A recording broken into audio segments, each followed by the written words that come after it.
नमस्कार साथियों। पिछले एपिसोड में हमने सुना कि महाराज दशरथ ने राम के प्रति अपने प्रेम और राम के गुणों के कारण उन्हें युवराज पद पर बिठाने का निर्णय भरत और अन्य भाइयों की अनुपस्थिति में किया। इसका क्या कुछ प्रभाव पड़ा, आज के एपिसोड में सुनते हैं। मंथरा का कूट तर्क। देखते ही देखते ये समाचार अयोध्या में व्याप गया। नगर जन हर्षोन्मत्त हो गए। अयोध्या में मंगल वाद्य बजने लगे, राजमार्ग सज गए, नगर भवनों पर वंदनवार कलश पताकाएं सुशोभित हो गईं, मालाओं तोरणों से समस्त गृह संपन्न हो गए। मंगल गान, वेणुवाद्य, शंख आदि बजने लगे। राजमार्ग दर्शकों से भर गया। वारांगनाएं नृत्य करने लगीं। विविध होम, पूजा और मंगल अनुष्ठान होने लगे। सुरभित सुगंधित पदार्थों की गंध से दिशाएं महक उठी। हर मुंह में राम के राज्याभिषेक की चर्चा थी। नगर नागर राम की धीरता, वीरता, धर्म भीरुता, उत्साह, उदारता, सहृदयता, पितृभक्ति, विद्या निपुणता आदि की चर्चा करने लगे।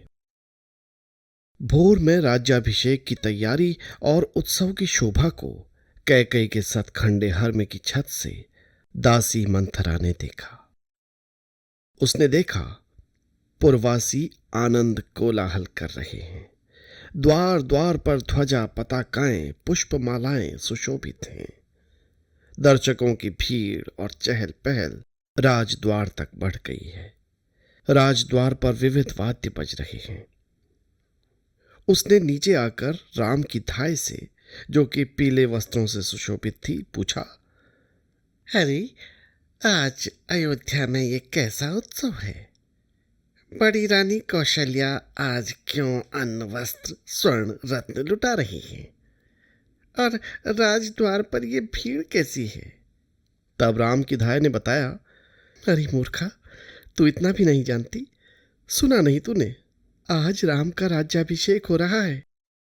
दासी से ये सूचना पाकर विकलांगी दासी मंथरा क्रोध से थर थर कांपने लगी।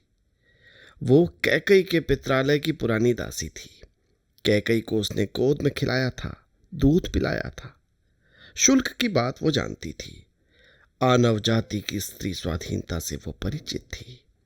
मानवों की कुल मर्यादा, पुरुष प्रधानता, स्त्री दासत्व, इन सब से उसे घृणा थी।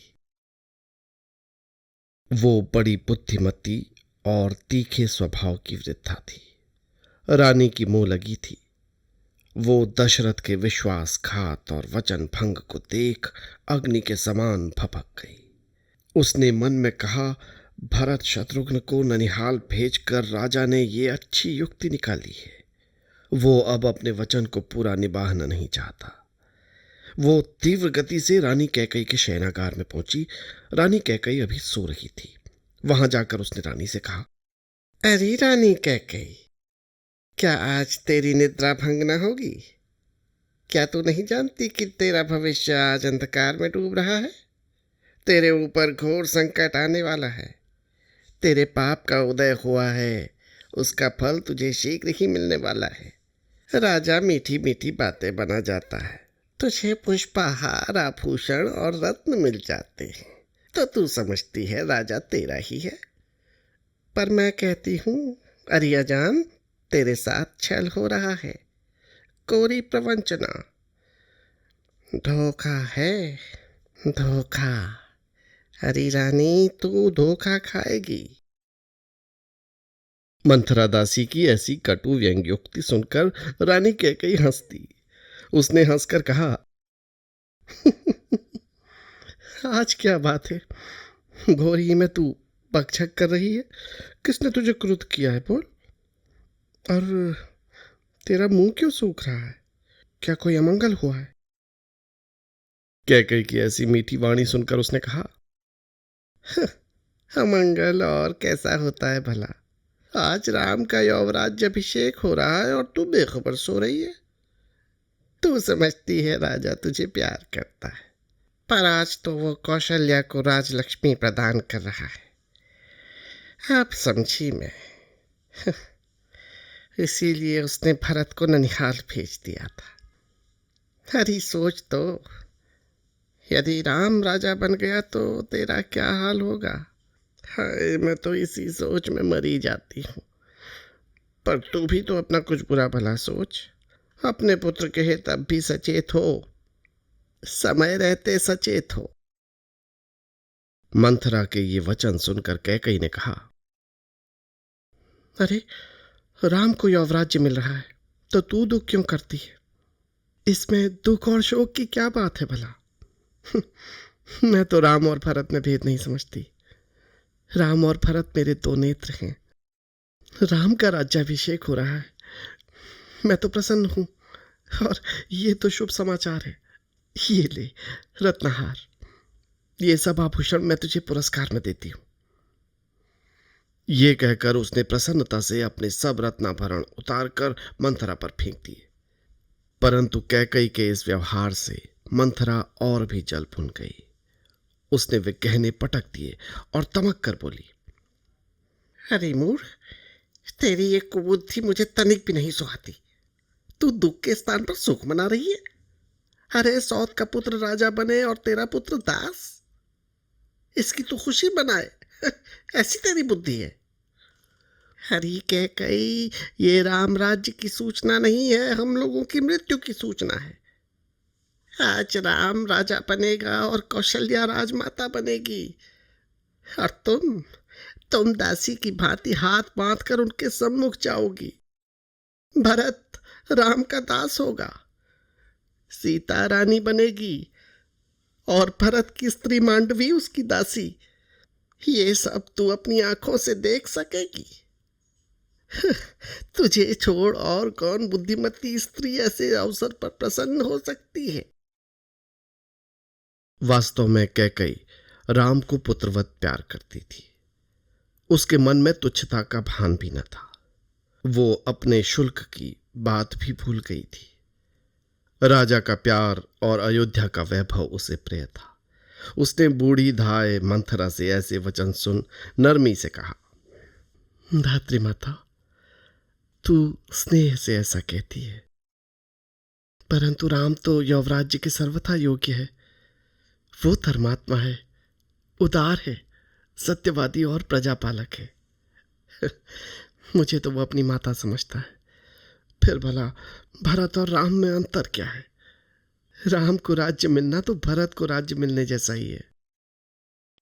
रानी के ये वचन सुनकर मंथरा ने कहा, हाँ, ठीक ही है, अभी तू नहीं समझेगी। पर जब राम का पुत्र गद्दी का अधिकारी होगा और भरत और उसके पुत्रों को कोई स्थान न मिलेगा, तब सब कुछ तेरी समझ में आ जाएगा। अभी तो तुझे मेरी बातें बुरी लग रही हैं और सौत की उन्नति देखकर तू मुझे पुरस्कार दे रही है। पर तू जरा ये भी तो सोच कि इसी समय भरत को मामा के यहाँ क्यों भेज दिया गया। अरे, देश देश के राजाओं को न्योता गया, पर तेरे पिता, भाई और पुत्रों को नहीं बुलाया गया। पर जब अपने और अपने पुत्र के सर्वनाश का ये षड्यंत्र देखकर भी तेरी आंखें नहीं खुलती, तो मुझे क्या।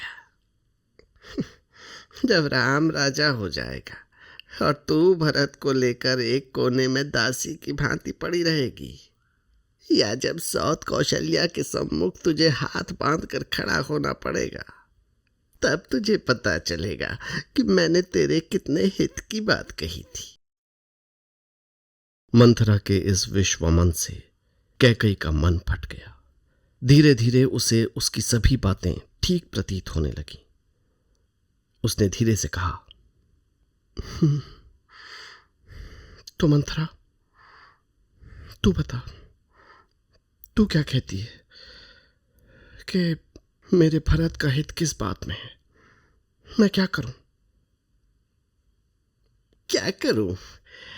अरे, बस राम वन को जाए और भरत सिंहासन पर बैठे, यही तू कर। इसी में तेरा और भरत और उसकी संतान का हित है। अरे, हे नारियों के परिवारों में माताओं की क्या मर्यादा है? ये तो पितृमूलक परिवार है। राम के राजा होते ही तेरा और तेरे पुत्र भरत के वंश का तो कहीं पता भी नहीं चलेगा। क्या इसीलिए तेरे पिता ने इस बूढ़े कामुक राजा को 2 सौतों पर तुझे दिया था? कैकई, क्या तेरे प्रतापी पिता की मर्यादा कुछ नहीं है? क्या तू नहीं जानती कि समूचे पश्चिमी उत्तरी पंजाब और सुदूर पूर्व प्रदेशों में तेरे पिता और उसके संबंधियों के राज्य फैले हैं? आर्यावर्त का ये कंटक ही तेरे पिता के सार्वभौम होने में बाधा है। सोच कैकई, जैसे ही कौशल की मुख्य गद्दी पर तेरा पुत्र बैठेगा, आर्यावर्त में फिर तेरे ही पिता और पुत्र के वंश का डंका बजेगा। तेरे पुत्र का कुल कितना समृद्ध और लोक विश्रुत होगा, ये तो तनिक विचार कर। तो मंथरा, अब तू ही उपाय कर जिससे मेरे पुत्र भरत को कौशल का राज्य मिले और राम वन को जाए। मुझे बता, अब कैसे हम सफल मनोरथ होंगे? मंथरा ने कहा, कैकई, इसमें क्या है? राजा ने यही वचन देकर तुझे ब्याहा था कि तेरा पुत्र ही राज्य का उत्तराधिकारी होगा। सो यदि राजा को अपने वचन की चिंता नहीं है तो तेरा भाई आनव नरेश युधाजित खड़ग हस्त है। हम मानवों को समझ लेंगे। और किसका सामर्थ्य है जो तेरे वीर भाई से लोहा ले सके? फिर अभी तो राजा का वचन और तेरा प्यार है। सो तू मेरी बात मान। तू ये वस्त्राभरण अलंकार त्याग, कोप वन में जा, मौन हो भूमि में पड़ी रह। इस बूढ़े कामुक राजा की क्या मजाल जो वो तेरे कोप को सहन कर सके। फिर तू खुल्लम खुल्ला उसके वचन भंग का फंडा फोड़ कर दे। ये राजा अपने को सत्य प्रतिज्ञ समझता है, वचन भंग का लांछन नहीं सहन करेगा, और यदि करेगा तो उसके सिर पर युधाजित का खड़ग है ही। किसी को भी तेरा विरोध करने का साहस न होगा। और हाँ कैकई, राजा तेरी बहुत लल्लो चप्पो करेगा, रत्नाभरण देगा, पर तू सभी को ठुकरा देना। बस यही मांगना, भरत को राज और राम को वनवास। भरत के राज करने पर प्रजा भरत से प्रेम कर उठेगी और सबको भूल जाएगी। हमारे भरत निश्चल होकर राज्य करेंगे और तू भविष्य में कौशल राजमाता कहलाकर पूजित होगी। तेरी सौतें और उनके पुत्र तेरे सेवक होंगे। फिर तू उन पर चाहे जितना अनुग्रह करना। ठीक है धात्री माता, अब मैं तेरी ही बात मानूंगी। बता, मैं क्या करूं? हरी बता तो दिया, बस अब विलंब न कर। जैसा मैंने कहा वैसा ही कर, पर सचेत रहना, मतलब से मतलब रखना। राजा की बातों में ये सब भूल मत जाना। कैकई का स्त्रीहट। सुंदरी रानी कैकई ने यही किया। वो मलिन वस्त्र पहन, बाल बिखेर, निराभरण हो कोप भवन में जाकर भूमि पर लेट गई। राजा दशरथ प्रसन्न थे। क्षण क्षण पर वे आदेश दे रहे थे। वशिष्ठ, वामदेव, विश्वामित्र आदि ऋषि अभिषेक सामग्री जुटा रहे थे। राज प्रासाद की पौर पर तुंद भी बज रही थी। रनिवास में अन्न, वस्त्र, धन, रत्न दान किया जा रहा था। अभ्यागतों, अतिथियों और ऋषियों से राजद्वार पटा पड़ा था। सुमंत्र सबका यथोचित सत्कार कर रहे थे।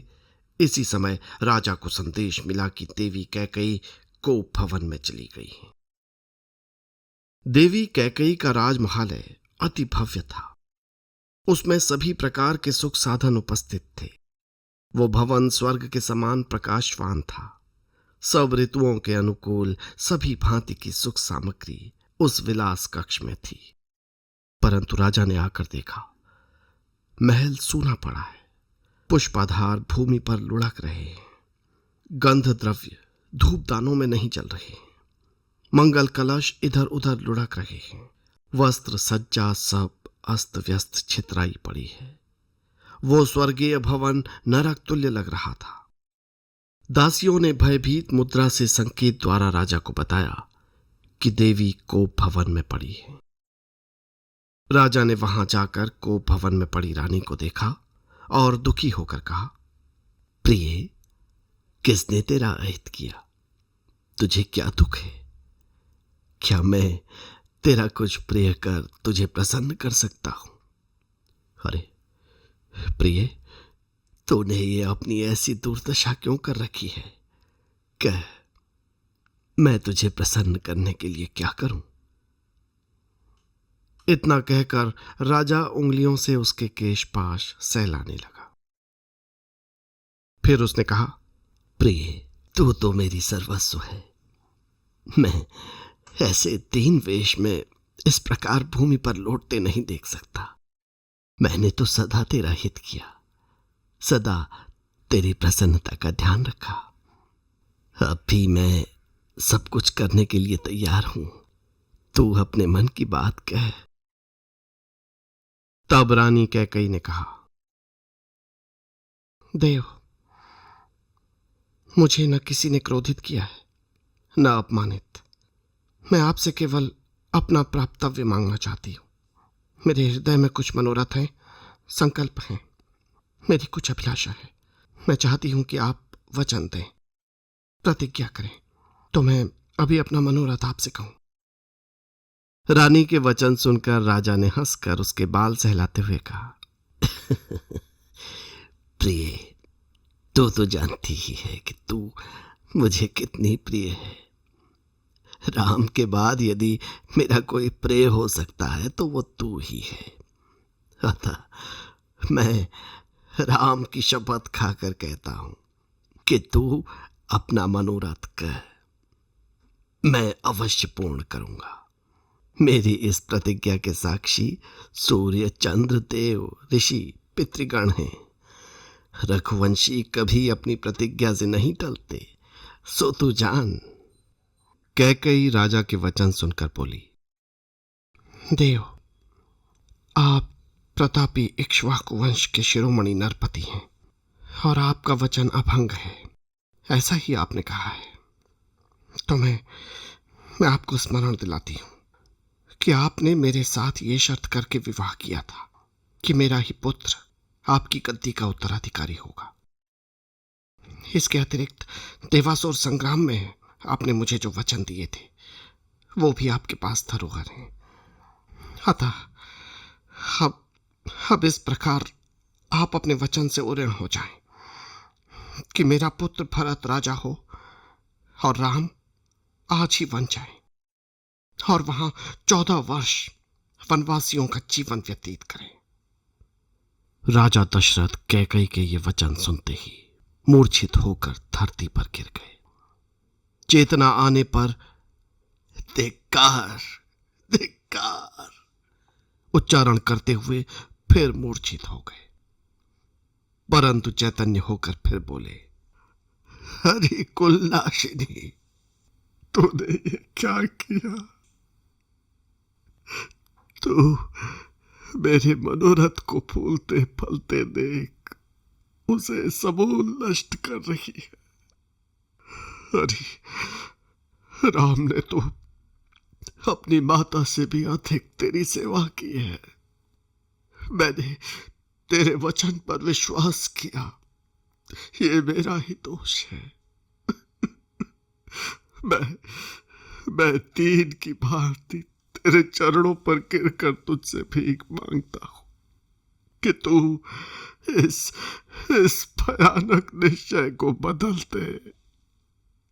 राजा की ऐसी कातरोक्ति सुनकर रानी ने प्रचंड क्रोध करके कहा, महाराज, आपको यदि वचन देकर उसका पालन करने में दुख होता है तो जाने दीजिए, पर अब तुम पृथ्वी पर धर्मात्मा और सत्यवादी नहीं कहलाओगे। अब तुम ही सोच लो कि कैसे इस लज्जा के भार को सहन करोगे। अरे इससे तो तुम्हारा पवित्र रघुकुल ही कलंकित हो जाएगा। तुम्हारे ही कुल में ऐसे बहुत से राजा हुए हैं जिन्होंने प्राण देकर भी वचन का पालन किया है।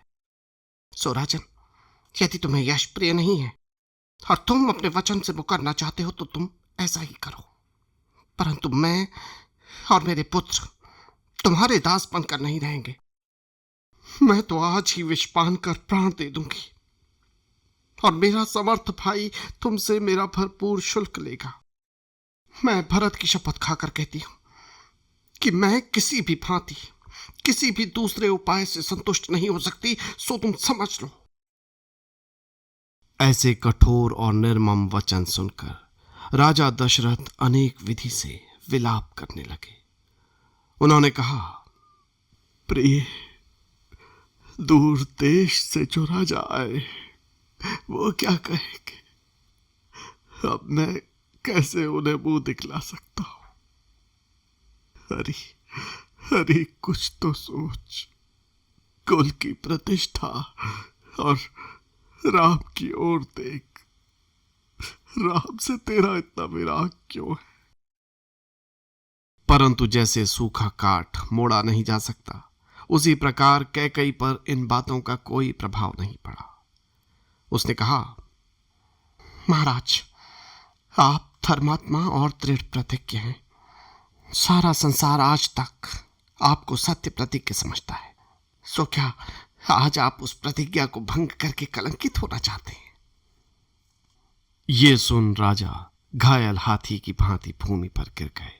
वे अनुनय करके कहने लगे, कैकई, लोग कहेंगे स्त्री के कहने से पुत्र को वन भेज दिया। हाय, मैं पुत्र नहीं थे क्या बुरा था? रानी, कुछ तो विचार कर। अयोध्या की ओर देख, इस वंश की ओर देख।